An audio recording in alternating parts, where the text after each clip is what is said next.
Chapter 2. Starting to get there. The 9 to noon day might sound tough. Do not worry. People work for years to master their morning trading. Let's start out with a distinct division we must make. Active trading. Technical analysis only.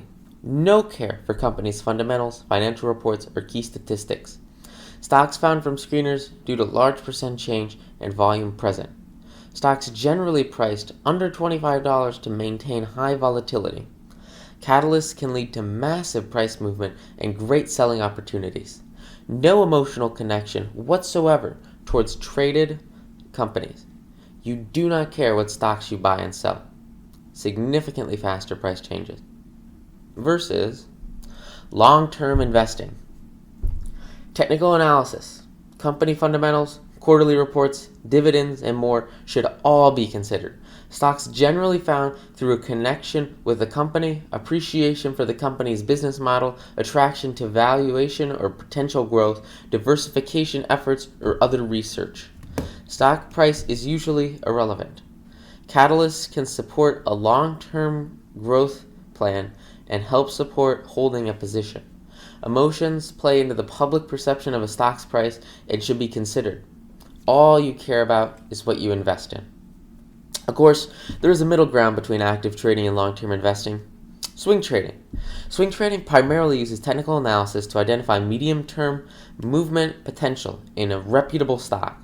The stock needs to be reputable so that your position does not lose significant value in pre-market trading. This potential loss is the primary reason you close out active trades before the end of the market day. Most of the smaller stocks you actively trade are unknown and could have potentially adverse downward moves in after-hours trading. We will explore all of these terms throughout Part 1. Therefore, when you make a medium-term call on a swing trade, you want the stock you trade to stay predictable for the next few weeks or so, depending on the time span of the setup you identify with the skills we will develop in Part 2. When you swing trade, you should usually research and check on your positions during the end of your 9 to noon session once active trading volatility has died down. Swing trading will often yield medium to high returns when done correctly. Active trading generally yields high returns, and long-term investing generally leads lower returns. However, it is important to find a good balance between active and long-term trading to stabilize your income, mitigate risk, and work towards overarching savings and retirement goals. Remember that some days might be unprofitable, but you will succeed in the long term as long as you win more than you lose. Chapter 3. Why should I trade stocks? Before we talk about the stock market, I want you to understand what builds wealth. When you buy something, you can purchase either an asset or liability. When you buy a liability, that purchase takes money out of your bank account repetitively. Say, for example, you buy a house. Now you have to pay for your bills, possibly your mortgage, utility issues, paint, and more. This house is a liability because it takes money out of your pocket after you buy it. On the other hand, if you buy a house and rent it out to somebody, it is an asset. As long as the money you take in covers your expenses. When you make money from buying something that pays you back over time, you have an asset. I want you to make asset your new favorite word because purchasing assets and minimizing liabilities is the key to growing your wealth. The three main types of assets are real estate, paper assets, and alternative investments or businesses. I focus on paper assets for long-term growth because real estate investing, buying, renovating, selling, renting houses, etc., is a very different approach to wealth management.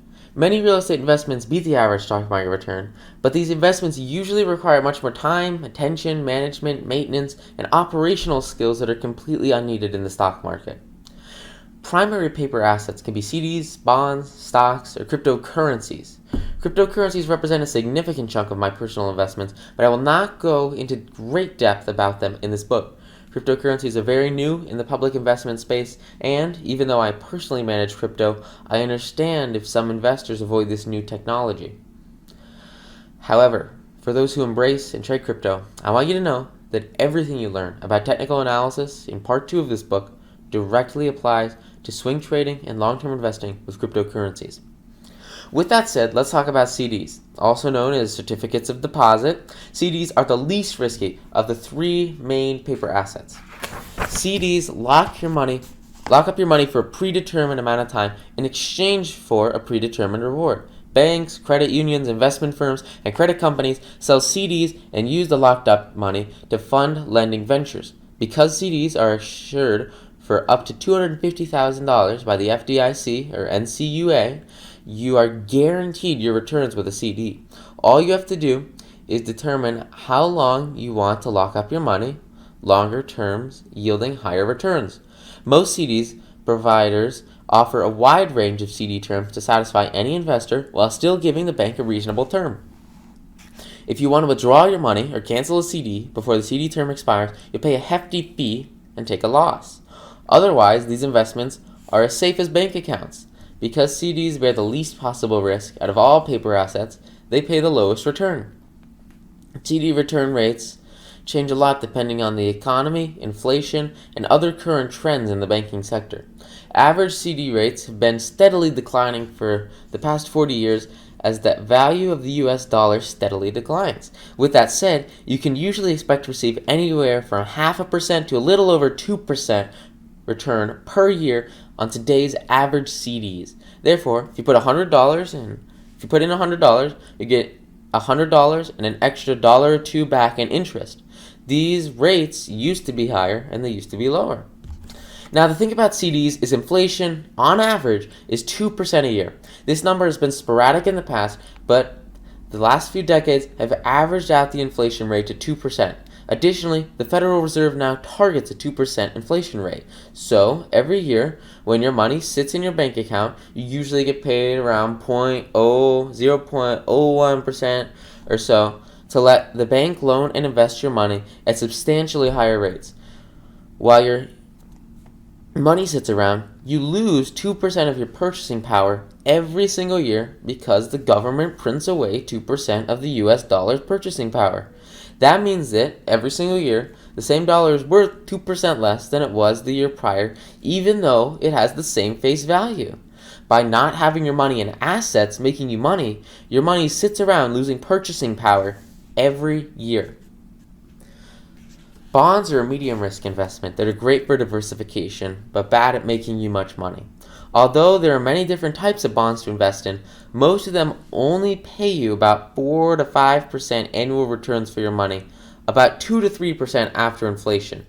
Some sought-after bonds pay much more than this, and they can serve as good, safe investments if the company issuing the bonds is reputable. To get a bond, you loan a company money to spend on internal improvements, corporate investments, etc. The company then pays the money back to you over a predetermined amount of time with a certain return per year, half year, month, etc., depending on the bond issuer. At the end of the payment period, you finally recoup your initial investment plus all earned interest. Bonds are less risky than stocks because the only way to lose money with a bond is if the borrowing business stops paying the bond, which can only happen if they go bankrupt. Even then, sale of corporate assets goes to paying bondholders in bankruptcy court with other creditors, and companies can issue secured bonds with asset collateral. Therefore, as long as you try to pick reputable businesses, bonds are usually a medium risk investment that yields you medium returns. A special kind of bond to look out for is a convertible bond. Companies that issue convertible bonds usually pay lower bond return rates compared to the normal bonds, but these bonds can be converted to shares of a company's stock at a future date for a predetermined number of shares. You can use a convertible bond to start with a lower risk investment and then have the option in the future to cash in on gains if a company's stock price rises significantly. Another special kind of bond to know is a treasury bond. These assets are also called treasury bills and treasury notes, depending on their maturity length. Treasury bonds are issued by the United States to anyone who wants to buy them directly online via Treasury Direct or through a brokerage account. When you buy a treasury bond, you select the period of time that you will lock your money up in the bond. Just like a CD, the longer you leave your money with the treasury, the higher percent return you can expect from your bond. Finally, treasury bonds are CDFI bond guarantee securities, meaning that the government guarantees them just like financial institutions guaranteeing CDs. Because of their similar risk level to CDs, Treasury bonds usually offer you lower rates than corporate bonds.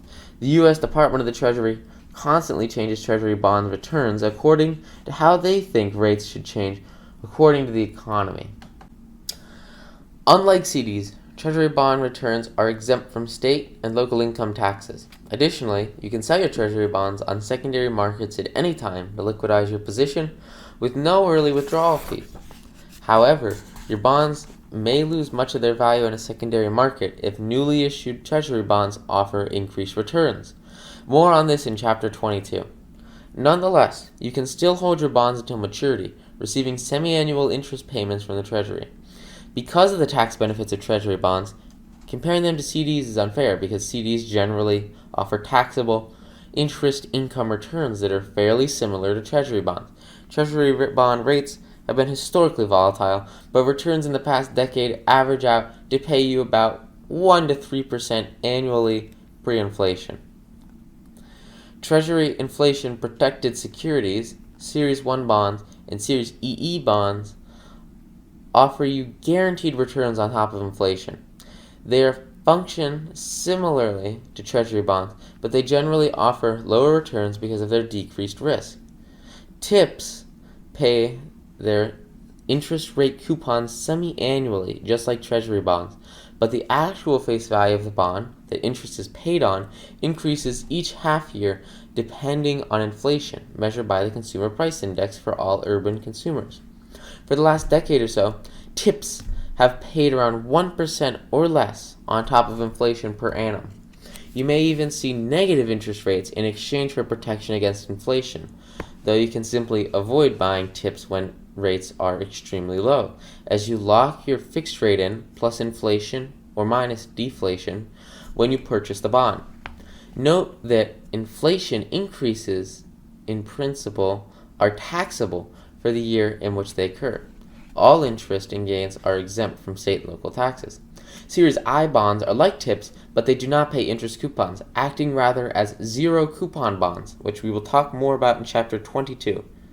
You buy into a set return rate when you commit to the non-marketable Series I bond plus a variable inflation rate, both of which are added biannually to the redemption value of your bond. Unlike TIPS, you will not lose interest if deflation occurs. You can pay federal taxes on capital gains exclusively at redemption date or annually on unrealized gains as your bond gains value over time. You can only purchase $10,000 of these bonds per year per Social Security number. Interest returns on top of inflation over the past decade range from 0 to 0.7%. The Series EE bonds currently yield 0.1% annually, added monthly and compounded semi-annually, 2018. But they differ from most investment bonds in that it will only really make sense to buy them for extremely long-term periods.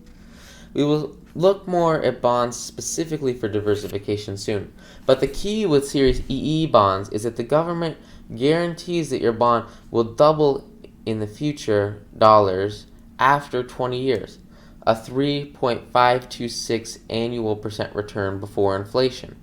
The Treasury simply makes a one-time capital gain adjustment at the 20-year anniversary of the bond's issue date to make up the difference between the initially agreed-upon interest rate and twice the bond purchase price. So, a $100 investment, assuming a constant 2% inflation rate, turns into a federally guaranteed $133.52 in today's dollars after 20 years.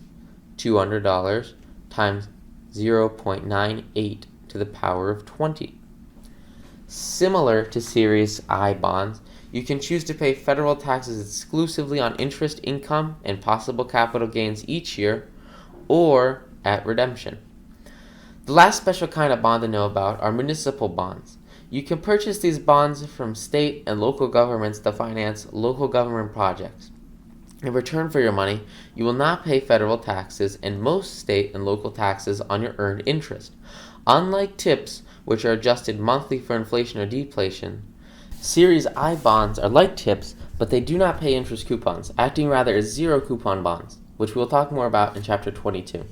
You buy into a set return rate when you commit to the non-marketable Series I bond, plus a variable inflation rate, both of which are added biannually to the redemption value of the bond.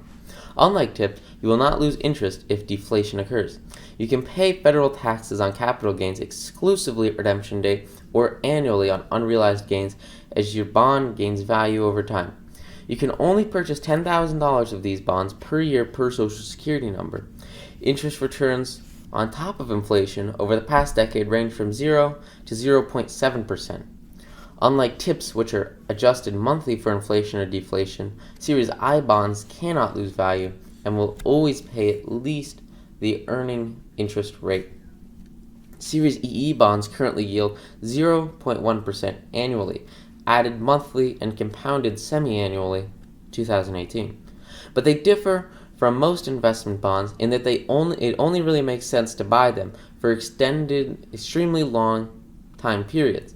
We will look more at bonds specifically for diversification soon, but the key with Series EE bonds is that the government guarantees that your bond will double in future dollars after 20 years, a 3.526 annual percent return before inflation. The Treasury simply makes a one-time capital gain adjustment at the 20-year anniversary of the bond's issue date to make up the difference between the initially agreed upon interest rate and twice the bond purchasing price. So, a $100 investment, assuming a constant 2% inflation rate, turns into a federally guaranteed $133.52 in today's dollars after 20 years. $200 times 0.98 to the power of 20. Similar to Series I bonds, you can choose to pay federal taxes exclusively on interest income and possible capital gains each year or at redemption. The last special kind of bond to know about are municipal bonds. You can purchase these bonds from state and local governments to finance local government projects. In return for your money, you will not pay federal taxes and most state and local taxes on your earned interest. The last low-return investment to know about is money market accounts or funds. Money market accounts and funds are usually managed by banks, credit unions, and other financial institutions. These managers invest your money into any combination of short-term, low-risk assets listed previously to gain returns. Money market accounts are FDIC insured, but money market funds are not. Because of their general illiquidity in low-risk investments, money market accounts generally carry minimum required balances for managers to invest. However, you can still withdraw your cash from these accounts at any time. Money market accounts and funds returns used to be much higher when CD rates and savings rates were higher. However, in the past decade, returns generally pay you around 0.5 to 2% annually, depending heavily on the account or fund manager.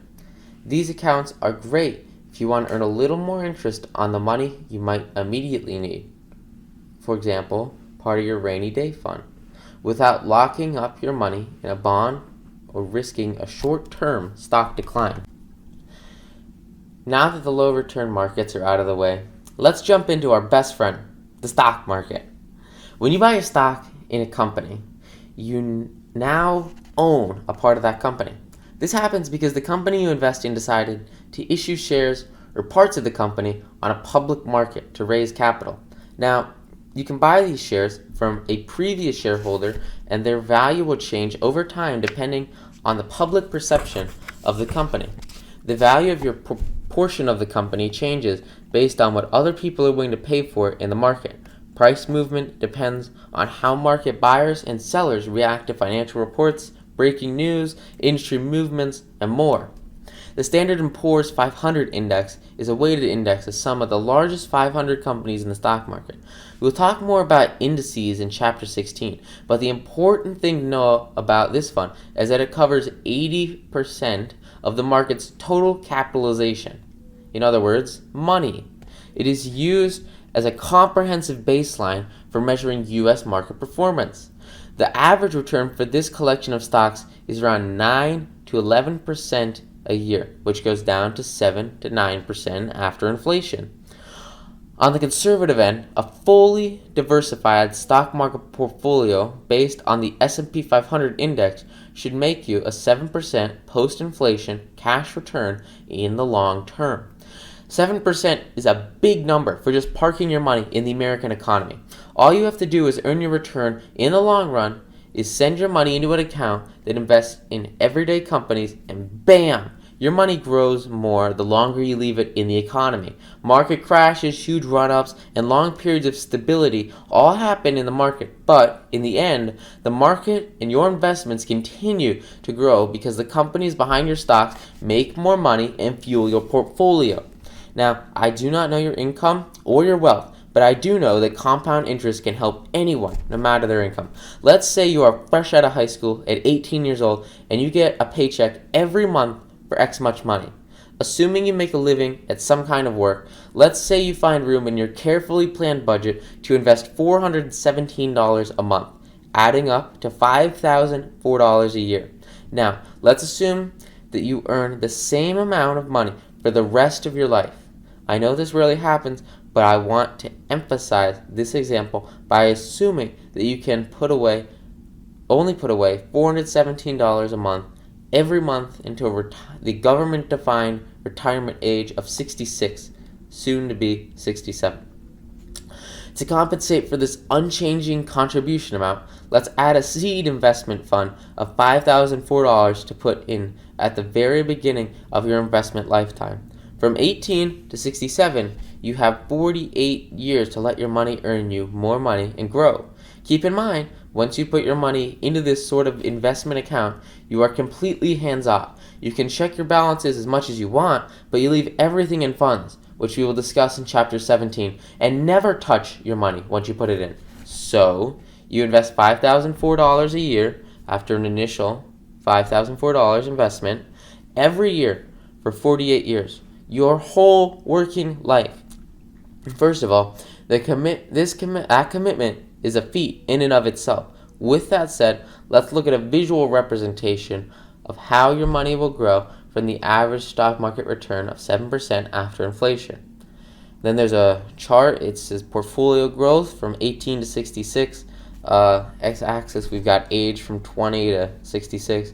And y-axis, we have dollar values of the portfolio value. So it starts at 0 and then increments of $500,000 up to $2.5 million. And then the curve on the chart is like a geographically growing curve. So it starts off slower and the growth isn't as fast at the beginning, but then it speeds up, and at the end it's going very, very quickly up. That's your portfolio growth. Ignore the numbers to your left for just a moment and look at the above curve we created. I am sure you know that what you're seeing is the compounding effect. At the beginning of your investing career, your account grew at a much lower rate while you kept funding it. Then, as your money started to earn more money, your account started to grow faster because your newly realized gains get reinvested into your portfolio while you continue to add to it. This leads your account to grow faster than ever before because now your new money earns you more money alongside the money you put in previously, in addition to the money you contribute on top of everything else. In the example we set up, we contributed just $5,004 a year after a $5,004 initial investment. Our ending retirement account at 66 turned out to contain $2,020,254.44. Remember, that 2 million figure is in today's money, calculated with today's purchasing power. In reality, a 9% annual return would show a real future cash balance of $4,045,488.23. Moreover, you only put in 5,004 times 49 equals $245,196 to get this money. The following work shows the basic compounding idea behind our portfolio's massive growth in numbers with an average market return adjusted for inflation. We turn this growth principle into an equation in the next chapter. Age 18, $5,004 initial investment plus $5,004 total annual contributions times 1.07 equals $10,708.56. Age 19, $10,708.56 plus $5,004 times $1 or 1.07 equals $16,812.44. Invested. Age 22, $16,812.44 plus $5,004 times 1.07 equals $23,343.69 invested. Repeated until age 66 equals $2,020,254.44 in today's purchasing power. As your money grows, its earnings continue to add to your capital base each year, further growing as you accumulate more interest to create massive long-term growth. Remember, to achieve these gains, you never had to work 9 to noon or learn any of the technical skills talked about in part 2 of this book. All you do to realize these gains is work hard at your occupation, put a little away every month, and enjoy your life while the capitalism-fueled American economy works hard to grow your money for you. We will explore long-term loan management investing in chapters 16 and 17.